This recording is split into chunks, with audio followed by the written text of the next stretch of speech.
তোমরা কি জানো ব্ল্যাক ফরেস্ট কেকের মাঝখানে বা ব্ল্যাক ফরেস্ট কেকে চেরি কেন ইউজ করা হয়? আর এই ব্ল্যাক ফরেস্ট কেকের নামকরণটাই বা কে করলো আর কেন করলো?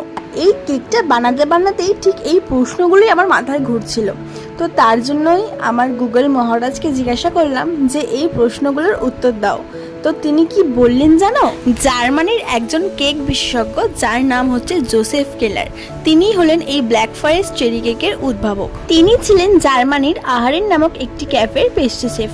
তিনি 1915 সালে এই প্রথম কেকটি তৈরি করেছিলেন, যার নাম তিনি দিয়েছিলেন ব্ল্যাক ফরেস্ট। আর এই কেকটার নাম ব্ল্যাক ফরেস্ট দেওয়ার পিছনে একটাই কারণ রয়েছে। কারণটা কি জানো? উনি যেই ক্যাফেতে কাজ করতেন সেই ক্যাফেটা অবস্থিত ছিল ব্ল্যাক ফরেস্ট জঙ্গলের একদম কাছাকাছি। তো কাছাকাছি হওয়ার সুবাদে তিনি সেই জঙ্গল থেকেই ফ্রেশ চেরি তুলে আনতেন। তারপর সেই চেরিগুলোকে অ্যালকোহলে ডুবিয়ে সেই চেরিটা তিনি